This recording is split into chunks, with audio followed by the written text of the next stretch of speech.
So oligarchs are falling out of windows at unprecedented levels in Russia. The rates are skyrocketing, some would say. And it shows massive political unrest in Russia. Obviously, first we had the Putin loyalist, one of the richest men in Russia, arrested trying to flee the country to Turkey on his private jet, his entire estate nationalized. And now, former transport minister who was laid off yesterday was found dead. Obviously, an assassination. And his case is actually really interesting. It looks like he was one of the people in charge of the fortifications, or at least the money spent on the fortifications of Kursk. And Putin was absolutely furious about Kursk. It humiliated Russia. It showed that Russia was weaker than we think. That the fact that Ukraine took and held that territory for over 8 months showed the world the opposite of the image that Putin likes to give out, that he's a strong man and that Russia is the bear you can't poke.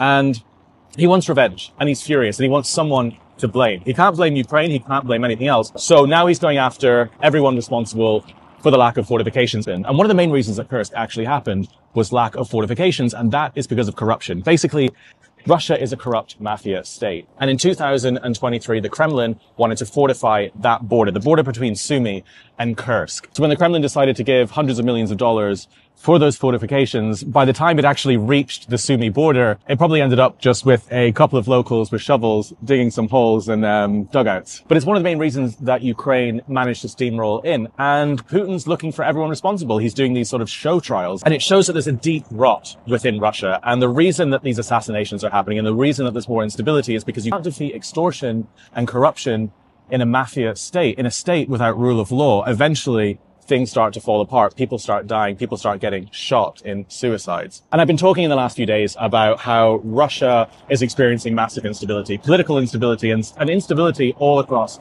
society. But we've heard this story before. We've heard this all over our news feeds. We've heard this on Times Radio. And even though I've been talking about turmoil in Russia, that doesn't necessarily mean the country is about to fall apart at any moment. So we've consistently been hearing this theme that Russia is on the verge of collapse. I don't think it's going to collapse anytime soon, but I think it's going to experience massive instability and massive turmoil. I've only been on the ground here for a couple of years, but someone that knows exactly what's going on from a wider and a more historical context is Hamish de Breton-Gordon. He has been covering this and covering what Putin's been doing for decades.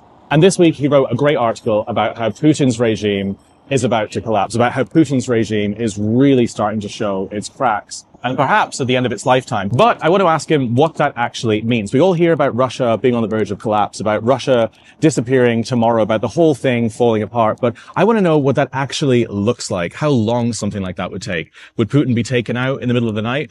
And if that's actually tangible, if it's something that can physically happen. So today I spoke to Hamish, and this is what he said. So Hamish, I've been talking endlessly for the last couple of weeks about the fault lines that are starting to show in Russian society all across the board. And you've written extensively about this for years. And now you've just written another piece in the Telegraph about Putin's regime perhaps coming to an end, the really dark days for Putin. What do you see the situation as right now, and why do you think it's getting particularly bad at this very moment? Well, I think there are a whole host of things that are all sort of coming together at the moment. We have seen that Putin has unleashed the heaviest strikes on Ukraine that we've seen throughout this war. Some estimates are putting 1,000 missiles and drones a day striking into Ukraine, which is extraordinary. And, you know, quite how he can maintain that is challenging. But, you know, in the last couple of days, some pretty significant things have happened. President Trump has just reversed the US decision to stop sending weapons to Ukraine, so he's turning the taps fully on again, which psychologically is a huge bonus. I think it's very significant that when the Ayatollah, the supreme leader in Iran, a couple of weeks ago, pleaded for support from really the Iranians' only major ally, Putin, absolutely nothing happened. The only thing Putin offered was to be the honest broker in a peace deal between the Americans and the Iranians. The Iranians, I think, were after missiles and weapons. Also, that Iranian assault by the Americans showed that Russian air defense is pretty impotent against American stealth aircraft and missiles. You then look at what is happening on the ground. The battle lines have virtually not moved in the last 12 to 18 months. And it's very clear that the Russians are running out of conscripts. Now, what could be clearer that Putin appears to have bought 30,000 souls from the North Koreans. Lord knows what he's getting in return. I think think that is a real concern. We only last week, the UK MOD intelligence update was saying the Russians are losing about 1,000 troops a day on the front line. And if they need to get hold of 30,000 North Koreans, who we saw last year, all but perished in Kursk, being fairly poorly trained, and the whole language thing and everything else. So that it appears to be just to get the meat grinder to keep going. You then look internally at what's happening. Very significantly, the potato harvest and the lack of potatoes. We know that a lot of the rank and file, can barely afford to eat anyway, but when their staple diet is not available,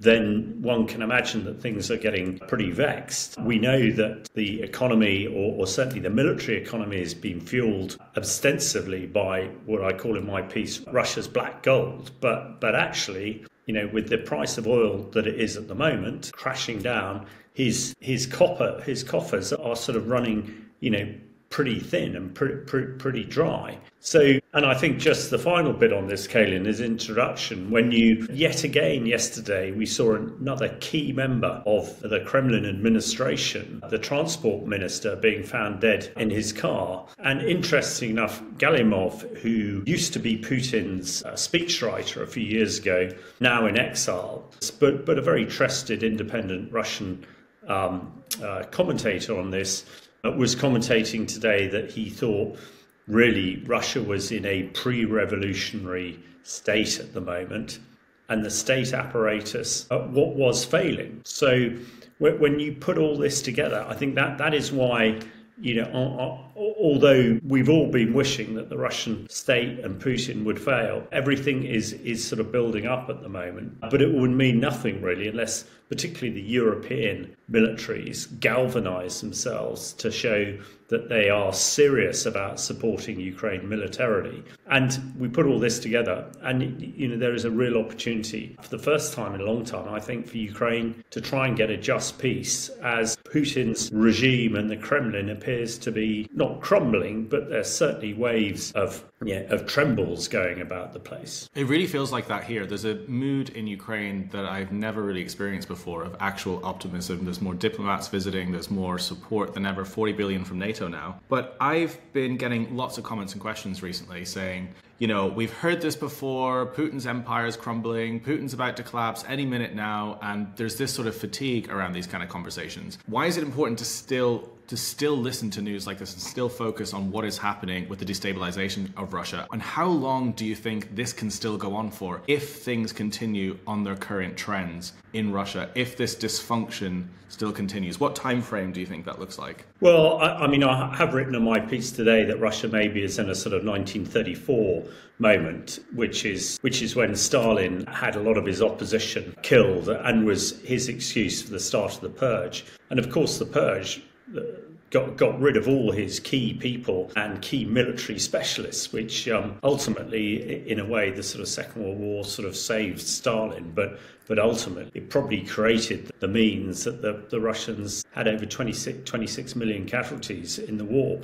And I think the casualty rate is very significant. We talked about buying, in effect, soldiers from North Korea, but it was only 2 weeks ago that Russia gusted past 1 million casualties. When you think the UK had 345,000 casualties in the 6 years of the Second World War, 1 million in 3 years of this war, a country the size of Russia, cannot sustain that, which is no doubt why they are buying in these extra forces. I think the other thing that Russia didn't have in 1934, but certainly does now, is the whole information network. Now, we know that Russia suppresses social media, and its information and propaganda machine is second to none. But having said that, things are starting, cracks are beginning. And, we've discussed before, why are the babushkas, the mothers of Russia, not marching on the Kremlin as they did in 1980s when 17,000 Russian soldiers died in Afghanistan? I mean, there is a feeling that because of, we discussed that most Russians can't afford to eat, but if you're a soldier and you go to the front line, you're pretty much on double the national wage. So a lot of people view these soldiers as not heroes of of the fatherland, but actually as just mercenaries. And that is beginning to crack. So I think from what one hears with talks by certainly key people like Galimov from outside of Russia, that people would no doubt be listening to. I'm sure, and also yesterday that the oligarch, the head of the gold business in Russia, was arrested on his private jet leaving Moscow for Turkey. He's not the only oligarch who's getting a little bit hacked off with the situation. So not that this is 1,000 cuts, but certainly the mood music now coming out is more positive from the fact that Russians are actually waking up to what's been done in their name than it has been for certainly the last year, if not the last sort of 6 months or so. So would you say this is more unprecedented in terms of that type of destabilization in the upper echelons of Russian society? Because again, the guy who was arrested trying to flee Russia a couple of days ago, one of the wealthiest people, Putin loyalists in Russia, I think it was a court order to nationalize his estate, to basically loot his money. And obviously the suicide that happened a couple of days ago as well, from the former governor of Kursk. Do you see the frequency of these events in the higher echelons of Russian society happening more frequently now than they have since 2022, or is it a similar trend? Well, I think it's hard. I haven't deeply studied it, but again, I'm just hearing of somebody else who's been arrested. A chap called Viktor Strigonov, who was head of the Russian National Guard, who's been arrested for embezzling 16 billion rubles from some business deal that happened, like 10 years ago. But it's suddenly been dug up, and we're talking about 3 or 4 people in the last 3 or 4 days, all of 3-star general rank or ministerial. Losing 3 or 4 of these people a week at the moment, you can't imagine that this will can go on for so long. Obviously there are a lot of oligarchs who are incredibly wealthy who've propped Putin up for the last 3 years and probably longer. A little bit like Stalin's purges, they seem to be falling out of windows, dying mysteriously, or being sent to jails in the Urals and the Arctic, at a accelerating rate. So I think that's why, those of us looking at it as slightly more circumspect. And you go back to what I was saying about Galimov, his comments over the last few days that he believes the system really is broken. And he is somebody who, until a couple of years ago, was writing Putin's speeches. Do you think that European countries are starting to wake up now and realize the Russian threat as it exists? Because you've been speaking about the threat that Russia poses to the entire world for a long time now, before most commentators, before most journalists. But Estonia are now building, anti-tank trenches. They're fortifying their borders. We've seen the same thing in Finland.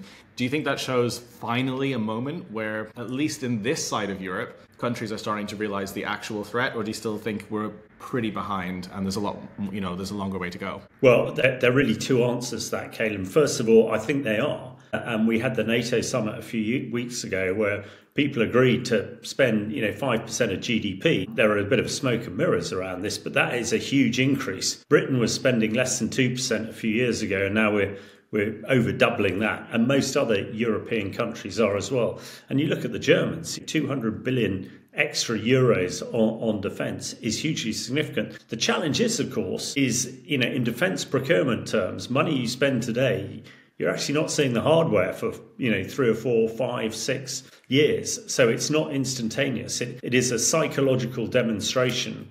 And that's for sure. I think some of the activities that President Trump's been up to recently has really not helped. And in a way, it's made it easier for Putin to put the strengtheners on us. But I think Europe has suddenly realised that actually, collectively, we have the military might to be able to front up against the Russians. And at last, we're doing that. I think very significantly, President Macron is in London today, meeting Keir Starmer, the British Prime Minister, and the King as well. And, these are the 2 leaders in Europe who I think can galvanise things to move forward. I'm a little disappointed in the sort of 3-week interregnum since the NATO summit. A lot of leaders, particularly the UK one, have been very much inward-looking and focusing on domestic matters, which with Trump focusing on the Middle East and focusing on his aspirations for his Nobel Peace Prize, has really given Putin a bit of slack. But in the last few days, with everything we've discussed, with Trump turning his focus back onto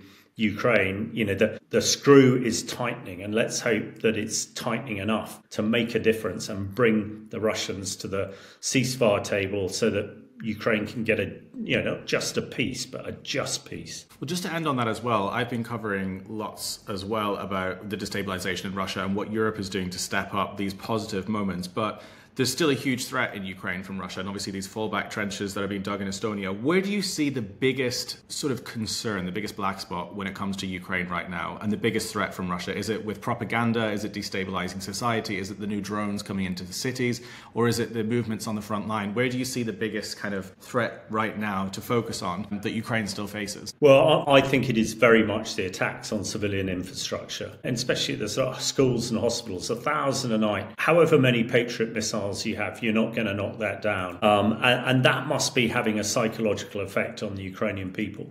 Now, I saw Putin at close hand, or saw the Russians at close hand in Syria, and they attacked the civilian population in Syria, who did eventually capitulate, or most of them did. And, you get the feeling that Putin thinks he can replicate that. But, while we're discussing these things, another thing I'm looking at is the uptick in the use of chemical weapons on the front line. The German and the Dutch Secret Service earlier this week disclosed that they are aware of thousands of uses of chemical weapons on the front line, which is the only way that Russia's making any sort of inroads. I would be really concerned. At the moment, the Russians are using something called chloropicrin, which is a non-lethal choking agent. Crikey, if they use something like Novichok, which they used in my home city, that could kill thousands and thousands of people. But the key thing to all of this, I think, is deterrence and conventional deterrence, and the European countries making Putin aware that they are quite willing to flex their military muscles if he doesn't come to the peace table very, very soon. That, to me, is key, because otherwise this is going to grind on and on and on. And, it would appear that Putin has no regard for his casualties he's going to take, and he's quite happy to buy soldiers from anybody that he can find to throw into the front line. And, ultimately, that will keep going unless we in the West do something demonstrative to get him to the table. Makes total sense. Okay, well, thank you so much for speaking to me. I'm going to put links to all your latest Telegraph articles. Everything you seem to write about becomes like mainstream discussed conversation about a few weeks later. So you're always right ahead of the curve with where things are going, what's going on. So I think you're being a bit generous, Caolan. No, you always take a couple of weeks just before, and then it's like majorly discussed. So it's really, really good reporting. I hope you like this report. Most of my reporting in Ukraine is on the ground, physically across this country. I don't usually do interviews, but Hamish's insight I always find fascinating, especially when it comes to political turmoil in Russia and predicting what's going to happen next. So if you like this video and you want to see my future content, I'm about to head east to do a frontline report and bring you lots of other stuff from this country. Then hit subscribe, hit like. It really helps the algorithms. And I shall see you next time.